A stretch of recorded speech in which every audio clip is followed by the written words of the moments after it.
పెళ్లికి ముందు బౌండరీస్, అదే ఫిజికల్ కానీ ఎమోషనల్ బౌండరీస్ ని నిర్దేశించుకోవటం ఎంతవరకు కరెక్ట్, నిజంగా ఇవి నిర్ణయించుకోవాలని అంటారా?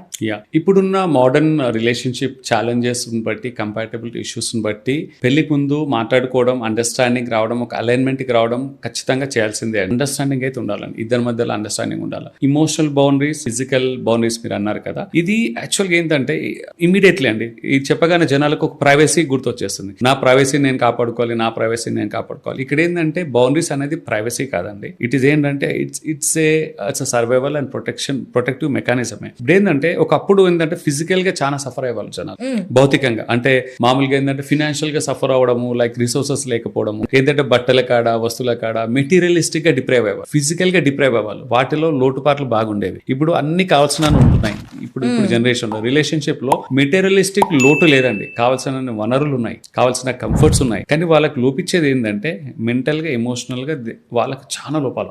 అంటే వెల్తీతనం చాలా ఉంది. ఒకప్పటితో పోలిస్తే ఎంతో బ్లెస్డ్, ఎంతో అదృష్టవంతులం అనుకోవాలి మనం అన్ని విధాలలో. అయినా కానీ ఫిజికల్ డిప్రైవేషన్ కంటే కూడా ఎమోషనల్ డిప్రైవేషన్ ఇంకెక్కువ బాధనిస్తుంది, ఎక్కువ సఫరింగ్ ఉంటుంది. చూడడానికి అంతా హావభావాలు బాగానే ఉంటాయి కానీ లోపల మాత్రం సతమతం అవుతుంటాయి చాలా. సో ఇక్కడ ఏంటంటే కొన్ని సెన్సిటివ్ విషయాలలో ఎవరికైతే ఇప్పుడు అబ్బాయికి నచ్చనివి, అమ్మాయికి నచ్చినవి రెండు మాట్లాడుకోవాలి. ఏవైతే నచ్చవో ఆ విషయంలో కొంచెం స్పెసిఫిక్ గా ఉండాలి వాళ్ళు. Emotional boundaries and physical boundaries మాట్లాడుకుంటే నేను రీసెంట్ గా ఒక కేసు చూసాను.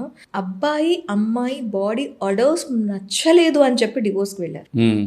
అదే అండి ఈ మధ్యలో ఏమవుతుందంటే డివోర్స్ కి వెళ్ళడానికి ఒక కారణం కాదండి, ఎన్నో కారణాలు ఉన్నాయి. కర్ణుడి చావుకి 1,00,000 కారణాలు ఉన్నట్టు సో డివోర్స్ తీసుకోవడానికి 100 కొద్ది కారణాలు ఉన్నాయండి. కలిసి ఉండడానికి ఒక బలమైన కారణం చాలు. Okay, it's all about intent, అది పక్కన పెడదాం. ఎవ్రీబడి హ్యాస్ ఎవర్ చాయిస్ వాళ్ళది, వ్యక్తిగతంగా ఎవరి పర్సనల్ చాయిస్ వాళ్ళది. డివోర్స్ తీసుకోవాలని వాళ్ళ ఉద్దేశం ఉన్నప్పుడు ఎవరు ఆపలేరు, వాళ్ళకున్న హక్కు అది, ద రైట్, అది బేసిక్ రైట్. కానీ ఆ రైట్ ముసుగులో మనం కూడా సఫర్ అవుతున్నామని తెలియదు వాళ్ళకి. ప్రతిదానికి డివోర్స్ తీసుకుంటూ వెళ్తే చిన్నదానికి పెద్దదానికి ఇంకా అసలు బంధాలే ఉండేవి. తర్వాత నెక్స్ట్ మ్యారేజ్ రెండో పెళ్లి చేసుకున్న అదే ప్రాబ్లం ఉంటుంది. అక్కడ కూడా ప్రాబ్లమ్స్ వస్తే మళ్ళీ డివోర్స్, మూడో పెళ్లి కూడా అదే ప్రాబ్లం ఉంటుంది. అలాగని నేను డివోర్స్ అయిన వాళ్ళని నేను sensitivity, I respect them. There could be some genuine reasons, మామూలుగా రీజన్స్ ఉండొచ్చు డివోర్స్ తీసుకోవడానికి. కానీ ఆ రీజన్స్ వర్కబుల్లా కాదా? నేను పూర్తిగా అంటే నేను మనస్ఫూర్తిగా నేను ట్రై చేశానా, ప్రయత్నించానా ఆ లోటుపాట్లను సరిదిద్దుకోవడానికి? నా వైపులో ఉన్న లోటుపాట్లు ఏమైనా ఉన్నా నా వైపు నుంచి కరెక్షన్స్ కానీ ఇంప్రూవ్మెంట్స్ కానీ నేను దాని మీద శ్రద్ధ పెట్టి నేను ఎఫర్ట్స్ పెట్టానా? లైఫ్ పార్ట్నర్ కి కావాల్సిన హీలింగ్ స్పేస్, టైం ఇచ్చానా, ఇవ్వలేదా? లైఫ్ పార్ట్నర్ లో కూడా లోపాలు ఉంటాయి, వాళ్ళకు కూడా టైం ఇస్తాం.